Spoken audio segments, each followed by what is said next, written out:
Finally वो time आ चुका है जब TWS का नया पार्ट आया और पिछले वाले पार्ट को तुमने इतना प्यार दिखाया। पहले मुझे लग रहा था कि ये स्टोरी किसी को पसंद नहीं आएगा, but guess what, I was wrong. तो सबसे पहले वाले पार्ट में हमने देखा था जैसे ये बंदा जिसका नाम डुयून होता है वो अपने सारे पैसे इन्वेस्टमेंट को क्रिप्टो में लगा देता है और उस क्रिप्टो का रिटर्न इतना ज्यादा आ जाता है कि वो बिलियनर बन जाता है बैठे बैठे। वो कुछ भी खरीद सकता है, चाहे गाड़ी हो, बंगला हो, घर हो और क्या, और बैडीज भी खरीद सकता है। और हमने जैसे पिछले पार्ट में देखा था कैसे इसने अपने मैनेजर और जिससे वो बात करता था ग्रोसरी स्टोर पे उसके साथ भी खेल लिया है। फिर बंदे के पास पैसा आ जाता है तो क्या करता है, बंदा घर देखने के लिए जाता है और जो लड़की इसे घर दिखा रही थी वो बंदा पैसे से उसको भी खरीद के उसके साथ भी करने लगा। फिर हम लोग देखते हैं कि डुयून का डेट होता है एरम के साथ, वो ग्रोसरी स्टोर वाली लड़की के साथ, जो डेट के बीच में इसके मैनेजर इसे बुला लेती है और बुलाने के बाद बोलती है कि मुझे और पैसे चाहिए, मुझे और पैसों की जरूरत है। जिसके बाद डुयून काफी गुस्सा हो जाता है। वो फिर क्या करता है, पूरा मॉलेस्ट करता है अपने मैनेजर को और उसके बाद बोलता है कि चलो होटल चलो मेरे साथ, उसके बाद तुम्हें मिलेगा असली अपने पैसे। और वो होटल में सब कुछ करता भी है। ये वाला पार्ट में तुमको काफी मजा आने वाला है। ये वाले पार्ट में तुम लोग देखोगे कि डुयून अपने कलीग के साथ करता है, डुयून एक रैंडम लड़की के साथ करता है और इसकी असिस्टेंट मैनेजर जो होती है वो भी इसके पीछे पड़ जाती है कि डुयून इन लोगों का कंपनी फिर से ज्वाइन कर ले, क्योंकि इनका कंपनी काफी ज्यादा खराबी में जा रहा था। तो ये सब तुम्हें देखने को मिलेगा इस पार्ट में। तो शुरू करते हैं और ये वाला पार्ट उसी का कंटिन्यूएशन है। हम लोग उसके अगले दिन का सीन देखते हैं जिसके बाद ये लड़की काफी ज्यादा खुश है क्योंकि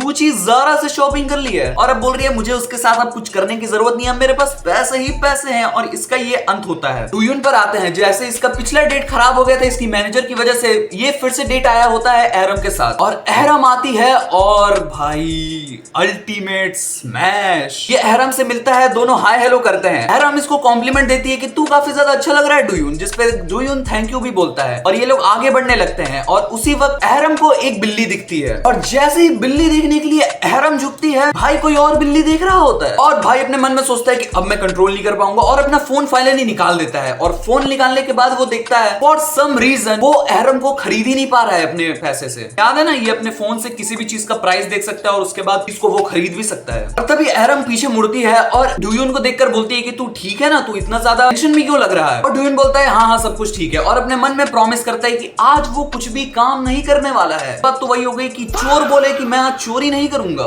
फिर ये लोग मॉल आता है जिसमें एरम काफी ज्यादा कपड़े ट्राई करती है और पूछती है कि डुयून को कैसा लगा और डुयून बोलता है कि बहुत अच्छा है, मैं तेरे लिए खरीद के देता हूँ। और एरम बोलती है कि ये करने का जरूरत तुझे नहीं है, बट बोलता है कोई बात नहीं, मेरी तरफ से ये गिफ्ट रख ले। एरम बोलती है कि ठीक है, हम लोग जो लंच पे जा रहे हैं उधर मैं पैसे पेमेंट करूंगी, जिसमें डुयून एग्रीज। और यहाँ पे जैसे आता है एरम प्राइस देख के डर जाती है कि इतना महंगा, पर डुयून बोलता है कि टेंशन ना ले, मैं ये पेमेंट कर दूंगा। फिर ये लोग अपना लंच डेट एंजॉय करते हैं, ये लोग खाना खाते हैं जिसमें एरम को काफी ज्यादा अच्छा लगता है ये खाना। और फिर इन लोगों का डेट एंड पे पहुंच जाता है। हम लोग रात का सीन देखते हैं जहाँ पे ये लोग अपने घर की तरफ निकल रहा होता है, बट जाने से पहले एरम बोलती है कि आज बहुत ही ज्यादा फन किए, मुझे बहुत ही ज्यादा मजा आया। और ये बोलते बोलते उसका पैर फिसल गया और वो डुयून पर गिर गए और इन लोगों का कुछ। और फिर एरम जाने लगती है, बोलती है मुझे यहाँ से जाना चाहिए और जाने से पहले बोलती है कि डुयून मैं गलती से नहीं गिरी थी, जिसको प्रोसेस करने के लिए भाई को 2 सेकंड लगता है। हाँ क्या? और इसके बाद हम लोग कुछ टाइम बाद का सीन देखते हैं जहाँ पे भाई कुछ इंपॉर्टेंट देख रहा था अपने लैपटॉप में। तुम समझ रहे हो क्या देख रहा था? और उसी टाइम इसके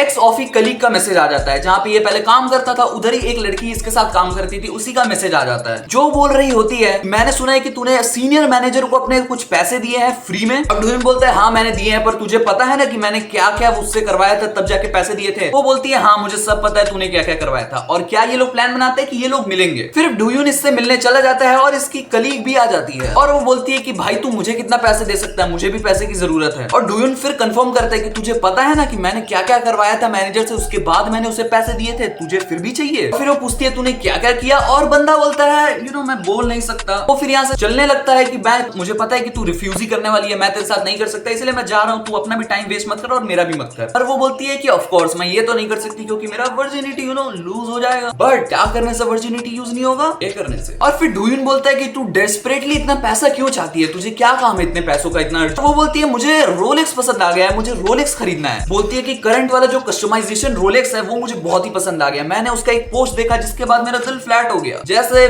मैं एरम को देखकर फ्लैट हो जा। और बोलती है मुझे इसके लिए चाहिए, पैसे चाहिए। और ये बोलती है कि मुझे रोलेक्स खरीदने के लिए मैं बैंक से लोन लेने के लिए भी तैयार थी। और बंदा भी फिर बोलता है तू पागल है क्या, रोलेक्स खरीदने के लिए बैंक से लोन कौन लेता है। और वो बोलता है एक बार ठीक है तू अपना फोन से चेक करना कि मुझे कितना प्राइस दिखा रहा है। और बंदा जब फोन से चेक करता है तो वो होता है अराउंड $1500, मतलब 15 कॉइन। सो बोथ एग्रीज और फिर डूयून इसे एक होटल लेके चला जाता है। डूयून अपना फुल्ली रेडी है बट बंदी को ही टाइम लग रहा है। बंदी नहाने गई है 1 घंटे से, मतलब क्या माइंड सेट प्रिपरेशन कर रही है। फिर वो फाइनली निकलती है बाथरूम से, जिसके बाद डूयून बोलता है तू काफी लेट कर दी है, पर चल कोई बात। अब करना शुरू करते हैं।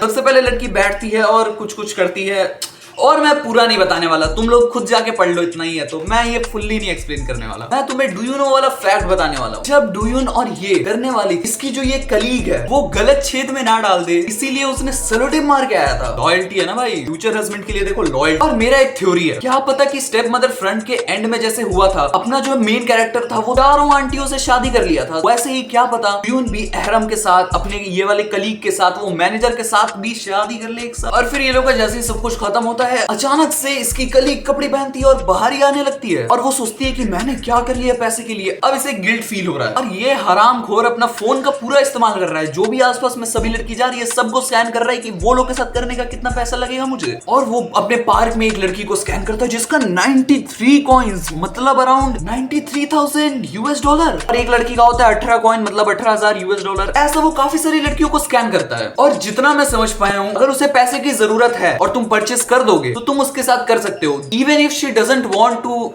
Take money from you. तुम पैसे दे दिए फोर्सफुली और तुम कर सकते। एक लड़की को वो स्कैन करता है और उसे पेमेंट कर देता है, और उसके बाद वो लड़की बोलती है यहाँ पे मुझे थोड़ा सा काम है, चलो वहां पे करते हैं। और यहाँ पे ये लोग करते हैं साथ, and at the end bro finishes in the face. और फिर ये बहुत टाइम तक काफी सारे मल्टीपल लड़कियों के साथ भी ये सब करता है। और ये भी मत भूलो, जो मैनेजर थी वो इतना ज्यादा पैसा वेस्ट कर दी कि फिर से इसके पास आती है और बंदा इसे अभी भी मॉलेस्ट ही करते जा रहा है। और अगर तुम्हें इसका रीजन नहीं पता कि वो क्यों मॉलेस्ट कर रहा है तो पिछला पार्ट एक बार जरूर से देख के आना। और हमें कुछ पास्ट का सीन दिखाया जाता है जहाँ पे डूयून फिर से इसके मैनेजर से मिलने आता है, और जहाँ पे मैनेजर से ये पूछता है कि तूने मेरे कलीग को क्यों बता दिया कि मैं तुझे पैसे दिया था ये सब करने के लिए। और उसकी मैनेजर बोलती है कि वो मेरे पीछे पड़ गई थी तो मैं क्या करती, इसीलिए मैंने बता दिया। और इतनी बिची लड़की है ये लड़की, इसकी मैनेजर नंबर 1 बिच है। वो बोलती है कि मुझे इतना ज्यादा तूने ट्रॉमा दिया, इतना ज्यादा मुझे ह्यूमिलेट किया, जिसकी वजह से मेरा मेंटल पीस बहुत ही ज्यादा खराब हो गया था, इसीलिए मुझे और पैसे दे। मतलब कि भाई ये अब मुझे इरिटेट करने लगी है ये लड़की, टू बी ऑनेस्ट बताऊं। पहले मुझे लगता भी था थोड़ा सा कि अरे नहीं इतना भी नहीं करना चाहिए, ये चैप्टर के बाद तो मुझे लग रहा है कि और इसे ह्यूमिलेट करो। और व्हाट ब्रो डज, डूयून बोलता है कि ये एक टॉय,